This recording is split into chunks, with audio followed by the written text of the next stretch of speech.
Hi everyone and welcome to this algebraic fractions lesson. And in this lesson we are going to learn how to multiply and divide algebraic fractions. Now remember the following. When we multiply fractions, we can cross cancel the same things. Okay, you've learned that when we learned about normal fractions in grade 9. So when we multiply fractions, we can cross cancel the same things. When we divide with fractions, we change the division sign to a multiplication sign, right? And then we can cross cancel. And then now you have learned how to factorize. So that's very important, this number 3.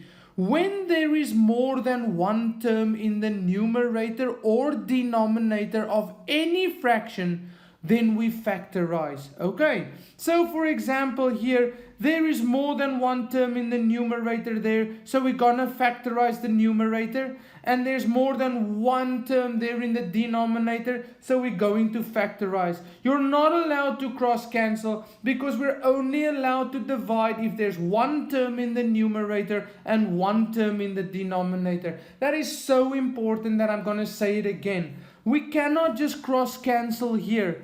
We can only divide if there's one term in the numerator and one term in the denominator. And how do I take 3 terms and make it into one term? We factorize. How do I take 2 terms and make it into one term? We factorize, right?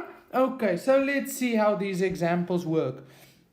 Then we sometimes look to cancel things after we factorized, but sometimes it even means taking out a minus to change the signs. Now I say they're multiplying with because sometimes, like when we did the factorization, we just multiplied with the minus to change the signs inside and on the outside to make the fractions or to make the brackets the same, right? Now we can do exactly the same by just taking a minus out to change the sign so that we have brackets that's the same. Don't worry about these letters yet. That's why they're not in red, because we'll look at them in the next lesson. Now, when we have to simplify, we always make use of our math recipe. We see how many terms we have and we use BOTMAS to solve each term, right? Okay. Now we have to go and simplify the following sums. Now here we go. Our math recipe says how many terms are there in my sum? Well, in this one there's only one term. And how do we simplify terms? By using BOTMAS, right? Okay, great. Now, are there any brackets? No. Powers and roots that I can do? Well, there's powers, but there's none that I can change, so no. Any division? Well, there is a division sum here, but now here's the new question. Can I divide? Well, yes, I can, because there's one term in the numerator and one term in the denominator, so I'm allowed to divide. And I'm just going to use the cancelling method because it's quite easy. Now look how I go about this. Because it's a division sum and I'm going to cross cancel, I'm just going to draw the division line there. And then when I cross cancel, that which is left, I'm just going to write in the same place. Okay, so what can go into 10 that can go into 15? Well, we can say 5. So 5 goes into 10 2 times, and 5 goes into 15 3 times. Okay, so instead of writing it here, I just write it down there, okay, so that I don't get confused. Now if I have 3 x's there and 5 at the bottom, and I take 3 away there, how many will be left at the bottom? So I took 3 there, so I must take 3 from x to the power of 5, so x to the power of 2 is left, right? Because 5x's minus 3x's gives me 2. Because when we cancel letters, right, it is the same as when we just subtract the exponents. Okay, so there we go. There is 1y, there's 4 y's. I'm going to take that y away. So when I take 1 y at the top, 3 y's will remain. And I immediately write there y3 so that I don't forget and get confused with my writing. There's a z, bye-bye, that z at the top, and no z's. And that is my final answer. So I can just put the equation line in there. Okay, great. Now, how about the next one? Well, we just learned here that when we divide with fractions, we change the division sign to a multiplication sign. So I'm going to just rewrite this entire sum so that it becomes 4a to the power of 3 over 3b squared times 6b over a multiplied by b over 4a squared, right? Okay, so when we divide with fractions, we change the division sign to a multiplication sign, but that's not all. After that, look what I write. We swap the fraction around. Now, I left this for now so that you can see how important it is. When we change the division sign to a multiplication, can you see that this fraction, after the division sign, I swapped it around? Okay, great.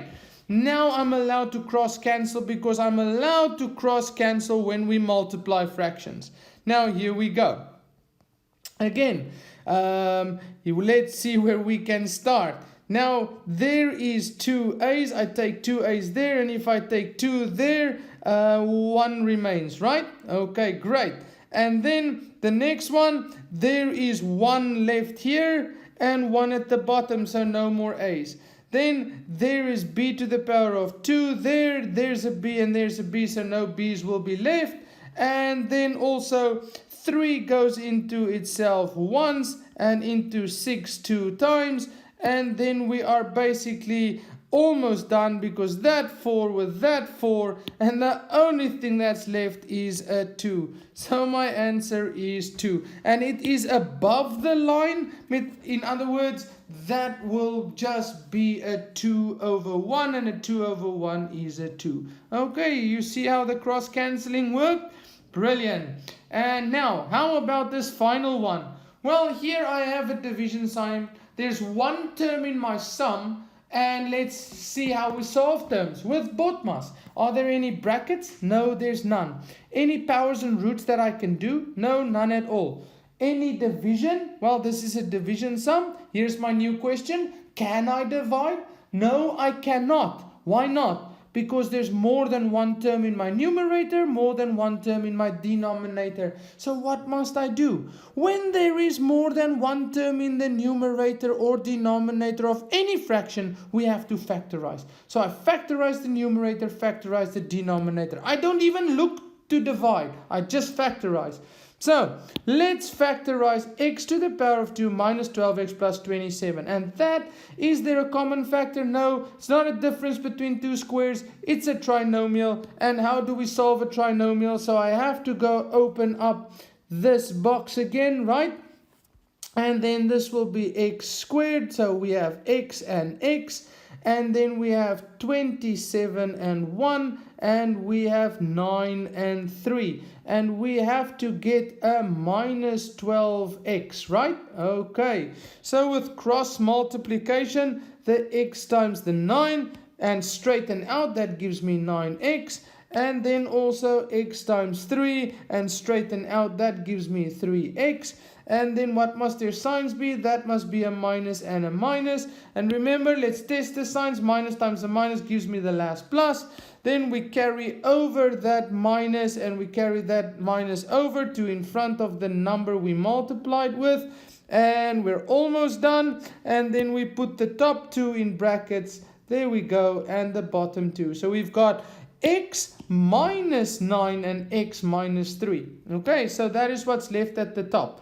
X minus 9 and x minus 3. Now we have to draw in the division line here. Wonderful, because now we just changed the numerator into one term. Now we have to factorize the bottom here. 4x to the power of 2 minus 12x. Well, there's a common factor. What's the common factor between a 4 and a 12? It is a 4. So let's take out that 4 and look at the letters. There's x and there's x. What's the most x's I can take? Only 1. So we take out an x and we open up this bracket. Now 4x squared divided by 4x is just an x. And then minus 12x divided by 4x is a minus 3. Okay, great. So far so good. Now, look at this. Here we have one term, and now we can cross cancel and divide. So x minus 3 and x minus 3, they can cross cancel. And then we are left with the following. X minus 9 over 4x, and there's nothing else I can do here, right? Because I cannot continue to factorize at the top, and please don't cancel the x's because there's more than one term there. So basically I am done. Okay, brilliant. Let's go and try some more examples. Now, before we start this example, I want to draw your attention to these steps. Now, I did follow these steps earlier on in the video, but here they are written out nicely in full for you. So let's use the steps to solve this problem. Check how many terms, which is part of my math recipe, right? Now, this entire sum is only one term because terms are only separated with pluses and minuses. Now, again, we cannot separate them in a fraction, right? Okay, great. Now we use BODMAS to solve this entire term. Well, are there any brackets? No. Powers and roots I can do? No. Division. Yes, there's two division sums, right? Because a fraction is a division sum. Now here's the new question. Can I divide? No, I cannot. Why not? Because if you have more than one term in the numerators or denominators, I must factorize. Well, there's more than one term in that numerator, more than one term in that denominator, more than one term in that numerator, more than one term in that denominator. So I have to factorize. Now let's do that. Now here is no common factor, no difference between two squares, no trinomial, no grouping, no difference or sum of two cubes. So what must I do? I have to factorize. Well, just take out a common factor 1, and what does that mean? Just put it in brackets. So if there's nothing else you can do, just put it in brackets. Now, here at the bottom, we have a trinomial, so we want to factorize that, and we will end up with a plus 5 and a minus 1, okay? You can try the box method for that trinomial, and you'll end up with those two brackets. Then multiply. In this one, we have a common factor a. So let's take out the a. And what is left? A plus 5. And here at the bottom, this denominator, that is the difference between two squares. So this will be a minus 2. And rewrite that bracket and change the minus to a plus. Do you see how important factorization is? Go through those factorization lessons again and make sure you know all your factorization laws. Now, see if you now have things that are the same. Yes, that's the same as that. That's the same as that. Okay, so we have things that's the same. Sometimes you can make brackets the same when their signs are different. Well, there's no brackets here that have completely two different signs. That is still a positive A, and a minus, and we already have a friend for that one, right? Okay, but hang on with this step because we'll look at this in the next lesson. When you divide fractions, change the division sign to a multiplication and swap the fraction around, right? But here we don't have a division sign. So whenever we multiply fractions, cancel out the same things. So that's what we'll do. A plus 5, a plus 5, a minus 2, a minus 2, and then we're almost done. Remember, when we multiply and divide, we divide and multiply signs with signs, coefficients with coefficients, and same letters with the same letters, for which the exponent laws apply. Now, we still need to multiply the top, that's just a 1 with that, and everything at the bottom. There is no coefficient that I need to multiply or divide, no same letters. So I just write down everything that is left. So it will be a over a minus 1 and a plus 2. And we are done. You don't need to multiply them out, then you end up with more than one term at the bottom. And this is more simplified, one term, and that is my answer. Great. So do you see how helpful these steps are? Let's go and try another example. Now here is an example for you to try. Now go back to the earlier part of this lesson and see if you can memorize those steps or write them down and use them to solve this problem. Okay. Now step 1 is our math recipe. How many terms are in the sum? Well, only one term. How do we solve terms? With BODMAS. Are there any brackets in the sum? No. Any powers and roots that I can do? No. Any division? Well, yes, that's a division sum divided by a division sum, right? Because fractions are division sums. Here's the new question though. Can I divide? No, I cannot. Okay? Because there's more than one term in that numerator, more than one in that denominator, more than one in that numerator, and more than one in that denominator. Whenever we have more than one term in either my numerators or my denominators, I have to factorize first. So let's see if we can factorize all of these. Well, if you look at that, you might think it's a trinomial that you can factorize, but even if you go and test it, there's a little surprise waiting for you. So we have x to the power of 2. This will be x, and this will be 4. So 4 and 1 and 2 and 2. Let's extend the box, and then you will see that you have to get a plus 2x. But there is no way that a 4x and a 1x can give me a 2x. There's no way that a 2x and a 2x can give me a 2x. So what must we do now? We cannot get that answer. So this trinomial cannot be factorized. Okay, or can it? What must you do if you cannot factorize something with one of our laws? Just simply take out a common one, right?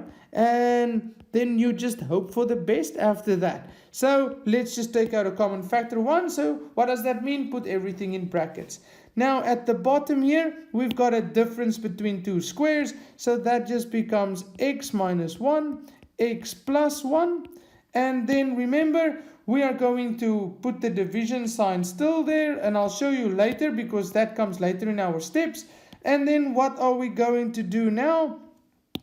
We are going to take those and we are also going to factorize them. That is a difference between two cubes. So this becomes x minus 2, right? And then we square this x, so it becomes x squared. And because it's a difference, this middle term will be a plus. How do we get the middle term? X times 2, which will be 2x, okay?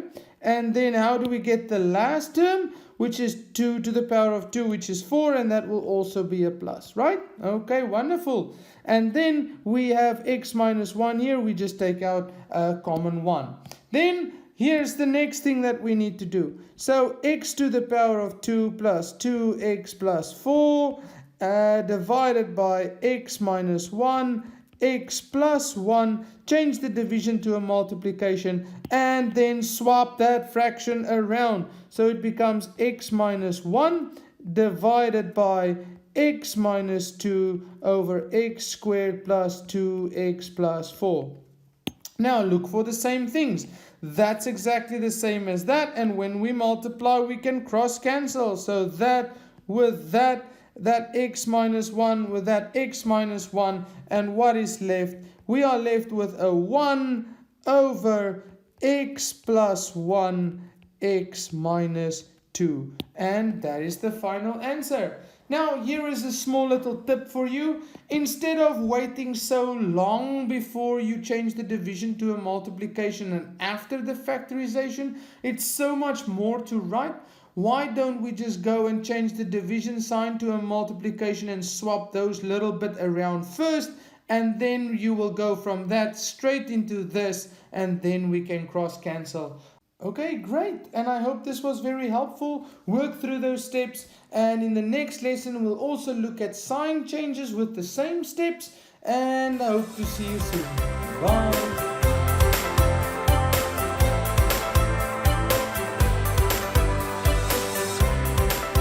This is your host Richard T, and thank you for joining us. Please visit our website mathsa.co.za for free guided exam tutorials.